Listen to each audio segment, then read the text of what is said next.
CM Garu for his message.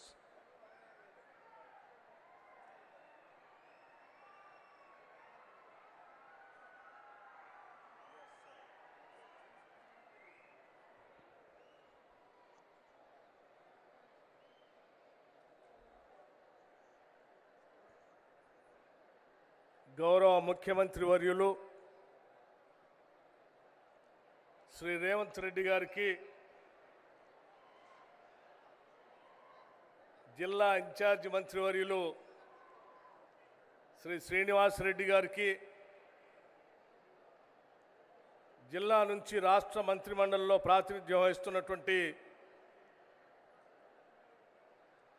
మంత్రివర్యులు కొండా సురేఖ గారికి,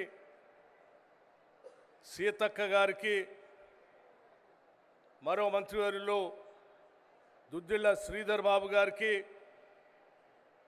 మరో మంత్రివర్యులు శ్రీ పొన్నం ప్రభాకర్ గారికి, మరో మంత్రివర్యులు శ్రీ కోమటిరెడ్డి వెంకటరెడ్డి గారికి, మరో మంత్రివర్యులు శ్రీ జూపల్లి కృష్ణారావు గారికి, శాసన మండలి సభ్యులు మిత్రులు మహేష్ కుమార్ గౌడ్ గారికి, పార్లమెంటు సభ్యురాలు కావ్య గారికి, బలరాం నాయక్ గారికి, నా తోటి శాసనసభ్యులందరికీ, వేదిక మీద ఉన్నటువంటి పెద్దలందరికీ, ప్రభుత్వ సలహాదారులకి, కార్పొరేషన్ చైర్మన్లకి, మహిళా సంఘాల నాయకురాళ్ళకి, అనేక గ్రామాల నుంచి ఇక్కడికి విచ్చేసినటువంటి కాంగ్రెస్ కార్యకర్తలకి, నాయకులకి, మిత్రులందరికీ కూడా ముందుగా నా హృదయపూర్వకమైనటువంటి నమస్కారాలు తెలియజేస్తా ఉన్నాను. ఈరోజు వరంగల్ పట్టణానికి సంబంధించి చారిత్రాత్మకమైనటువంటి రోజుగా నేను భావిస్తూ ఉన్నాను. ఒక నగరానికి, ఒక పట్టణానికి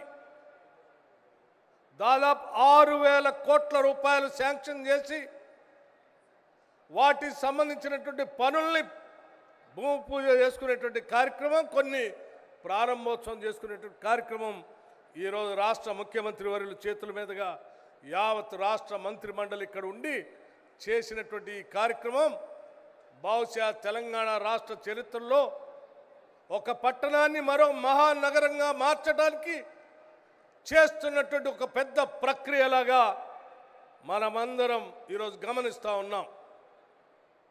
మిత్రులారా, ఈరోజు మనందరి ప్రియతమ నాయకురాలు శ్రీమతి ఇందిరాగాంధీ గారి జయంతి.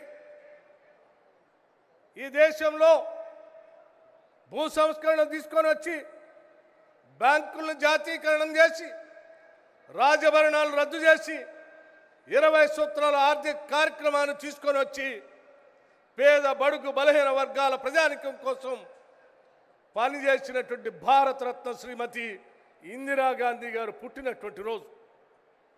వారు ప్రధానమంత్రిగా ఒక మాట చెప్పారు, ఈ దేశ సమగ్రత సమైక్యత కోసం నిరంతరం నేను పనిచేస్తూనే ఉంటాను. ఈ దేశాన్ని విచ్ఛిన్నం చేయటం కోసం కొద్దిమంది స్వార్థపర శక్తులు, ఆటంకవాదులు నా పైన దాడి చేయటం కోసం చేసేటువంటి ప్రయత్నం చేస్తూనే ఉంటారు.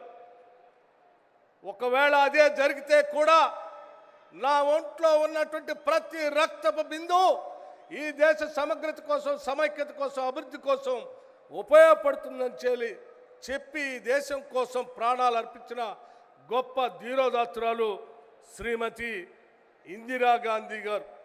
అటువంటి ఇందిరాగాంధీ గారు పుట్టినటువంటి జన్మదినోత్సవాన్ని పురస్కరించుకొని ఈరోజు కాళోజీ గారికి సంబంధించినటువంటి భవనాన్ని పెద్ద ఎత్తున ప్రారంభోత్సవం చేసుకోవటమే కాకుండా రాష్ట్రంలో సగజ జనాభా ఉన్నటువంటి మహిళలందరినీ కూడా కోటీశ్వరులు చేయాలని, మహాలక్ష్మిలాగా పూజించాలని, ఆ పూజించడమే కాంగ్రెస్ పార్టీ ముందున్నటువంటి లక్ష్యం అని చెప్పి కూడా ఎన్నికల ముందు చెప్పినటువంటి వాగ్దానాల్ని నిజం చేస్తూ ఒక్కొక్క పథకాన్ని అమలు చేసుకుంటూ వస్తున్న సంగతి మీ అందరికీ తెలిసిందే.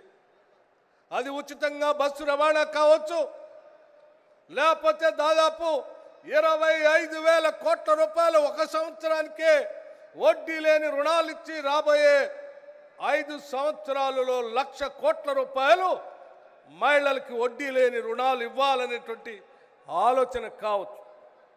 ఇవన్నీ ఆనాటి గత కాంగ్రెస్ ప్రభుత్వం ఇందిరా క్రాంతి పథం అని చెప్పి రాష్ట్రంలో ఉన్నటువంటి మహిళలందరూ ఆర్థికంగా ఎదగాలనేటువంటి ఆలోచనతో ఆనాటి ఇందిరమ్మ ప్రభుత్వం ప్రవేశపెట్టినటువంటి పథకాన్ని కోరి కొట్లాడి తెచ్చుకున్న తెలంగాణ రాష్ట్రంలో బీఆర్ఎస్ ప్రభుత్వం మొత్తాన్ని వదిలేసి వడ్డీ లేని రుణాల్ని బంద్ చేసి మహిళా ఆర్థిక సాధికోత్వం పూర్తిగా నిర్లక్ష్యం చేసి వదిలేస్తే ఈరోజు తిరిగి మీ అందరి ఆశీర్వచనంతో అధికారంలోకి వచ్చినటువంటి ఇందిరమ్మ ప్రభుత్వం ఆలోచన చేసింది. మళ్ళీ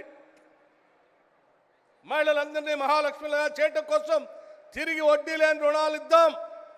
అది సంవత్సరానికి 25,000 కోట్లు కావచ్చు, 5 సంవత్సరాలు 1,00,000 కోట్లైనా పర్వాలేదు. వాళ్ళ కోసం మనం చేసి నిలబడతాం. వాళ్ళ అభివృద్ధే ఈ రాష్ట్ర అభివృద్ధి అని ఆలోచన చేసి ముందుకు పోతున్నటువంటి సందర్భంలో ఏర్పాటు చేసినటువంటి సభ ఇది. మిత్రులారా, మీ అందరికీ తెలియదు కాదు, కేవలం వడ్డీ లేని రుణాలు ఇవ్వటం ఒక్కటే కాదు, వాళ్ళకి రుణాలు ఇచ్చినటువంటి ఆ డబ్బుతో వ్యాపారాలు కూడా చేపించాలనేటువంటి ఆలోచనతో ఈ రాష్ట్ర ముఖ్యమంత్రి గారు అనేక సందర్భాల్లో చర్చించి అంశాలని ఆ సంబంధించినటువంటి అంశాలని కూడా విధానపరమైన నిర్ణయాలు తీసుకోవడం జరిగింది. అది ఉచితంగా ఇచ్చేటువంటి బస్సు రవాణాకు సంబంధించిన బస్సులు కొనుగోలు కావచ్చు, 200 యూనిట్లకే ఉచితంగా ఇస్తున్నటువంటి కరెంటుకు సంబంధించిన ఆ శాఖకు సంబంధించి భారతదేశంలో ఇవాళ సోలార్ పవర్ ప్లాంట్లు విద్యుత్తును తీసుకొని రావాలని ఆలోచన చేస్తూ మన రాష్ట్రంలో కూడా పెద్ద ఎత్తున ఆ గ్రీన్ పవర్ తీసుకొని వచ్చి పారిశ్రామికవేత్తలతో చేసే కార్యక్రమాన్ని వాళ్లతో కాదు, ముందు మన మహాలక్ష్ములతో మొదలు పెట్టిద్దామని చెప్పి దాదాపు 4,000 మెగావాట్ల సంబంధించిన సోలార్ పవర్ని ముందుగా 1000 మెగావాట్లని ఈ సంవత్సరమే వారికి పీపీఏ చేసి ఒప్పందం చేసి ఆ ఒప్పందం ద్వారా వారు ఆ పరిశ్రమలు పెట్టడానికి సోలార్ పవర్ పెట్టడానికి కావాల్సిన డబ్బులను కూడా బ్యాంకుల చేత ఇప్పించి మీరు ప్రొడ్యూస్ చేసే కరెంటుని ప్రభుత్వమే కొని ఆ ప్రభుత్వమే మీకు బిల్లులు డబ్బు చెల్లించే విధంగా ఒక విధానపరమైన ఒక చారిత్రాత్మకమైన నిర్ణయం బహుశా ఈ భారతదేశ చరిత్రలో ఎక్కడా కూడా మహిళలకి 1000 మెగావాట్ల పవర్ని పీపీఐ చేసినటువంటి చరిత్ర లేదు. భవిష్యత్తులో జరుగుతుందని కూడా నేను అనుకోవట్లేదు. అది కేవలం తెలంగాణ రాష్ట్రంలో ఈరోజు రేవంత్ రెడ్డి గారి నాయకత్వంలో ఉన్న ఇందిరమ్మ ప్రభుత్వం మాత్రమే చేయగలుగుతుంది, చేస్తుందని చెప్పడానికి చాలా గర్విస్తూ ఉన్నాను.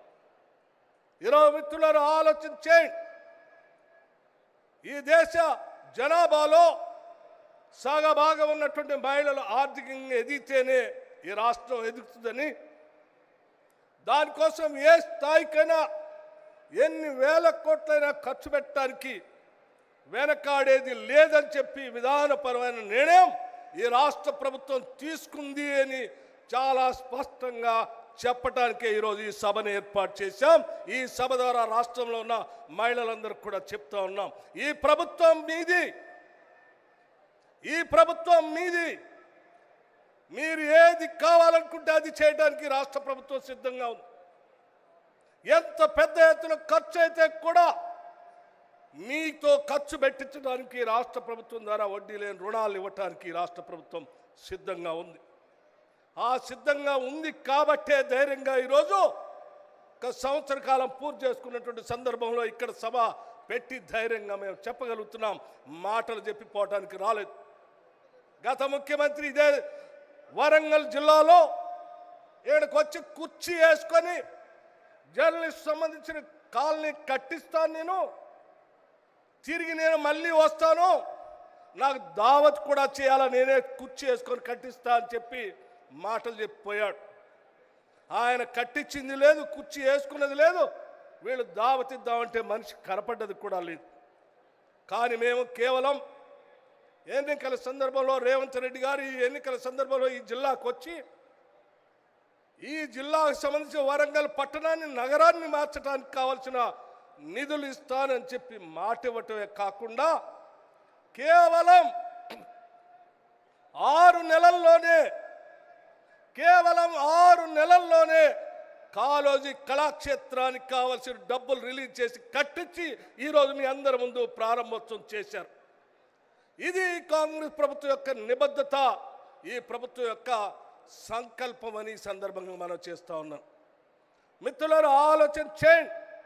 ఈరోజు కోరి మన ప్రభుత్వాన్ని తెచ్చుకున్నాం, అన్నీ చేసుకుంటా ఒకదాని తర్వాత ఒకటి చేసుకుంటూ పోతా ఉన్నాం. ఒక ఆయన అడుగుతారు ఏందయ్యా ఇచ్చిందని. ఇచ్చిన ఎన్ని ఒక్కసారి చూస్తే నువ్వు కళ్ళు తిరిగి కింద పడతావు మిత్రమా. ఒక్కసారి మేము కేవలం 10 నెలల్లో ఇచ్చినటువంటి అంశాలన్నీ ఒకసారి చూసుకోండి. మీలాగా 3 ఎకరాల భూమనో ఇంటికో ఉద్యోగమనో చెప్పి మాయమాటలు చెప్పి మేము వదిలిపెట్టలేదు. పథకాలు చెప్పాం, చేయటమే కాకుండా వరంగల్ అంటేనే స్వేచ్ఛ, వరంగల్ అంటేనే భావ స్వేచ్ఛ, వరంగల్ అంటేనే అనేక భావజాలాలకి నిలయం. ఇక్కడ ఆర్ఈసీ కావచ్చు, కాకతీయ యూనివర్సిటీ కావచ్చు, ప్రతి దగ్గర కూడా వారి భావ స్వేచ్ఛని స్వేచ్ఛగా మాట్లాడుకునేటువంటి స్వేచ్ఛని ఈనాటి ఇందిరమ్మ ప్రభుత్వం మనందరికీ ఇచ్చింది. అందుకే ఈరోజు నిటారుగా నిలబడి ఎవరు ఏది కావాలన్నా చెప్పుకునేటువంటి పరిస్థితి కల్పించడమే కాదు, స్వేచ్ఛగా మీ భావజాలాన్ని చెప్పుకోవడానికి కావాల్సిన వాతావరణాన్ని, ఇది ప్రజాప్రభుత్వం, ప్రజల ప్రభుత్వం, మీకోసమే పనిచేస్తుంది అనేటువంటి సందేశాన్ని ఇస్తూ ప్రజల కోసం నిరంతరం పనిచేస్తామని మీ అందరికీ తెలియజేస్తూ, మీ భావాల్ని, భావ స్వేచ్ఛని, మీ ఆలోచనల్ని పొనికి పుచ్చుకొని ఆ ఆలోచనలకు అనుగుణంగా శ్రీమతి ఇందిరాగాంధీ గారి ఆలోచనల్ని, కాళోజీ గారి స్ఫూర్తిని, మీ అందరి ఆలోచనల్ని దీవెనగా తీసుకొని ముందుకు పోతామని చెప్పి మీ అందరికీ సవినయంగా నేను మనవి చేస్తూ, మరొక్కసారి ఈ రాష్ట్రంలో ఉన్న యావత్ మహిళా సోదరిమణులందరికీ ఇది ఒక శుభదినం, మీకోసం మేము నిలబడి ఉంటామని చెప్పి మరొక్కసారి మీ అందరికీ మాటిస్తూ సెలవు తీసుకున్నాను. జై హింద్. ఆనరబుల్ డిప్యూటీ సీఎం గారికి ధన్యవాదాలు. ఇప్పుడు గౌరవనీయులైన ముఖ్యమంత్రి గారి చేతుల మీదుగా మహిళా శక్తి భవనాలు శ్రీ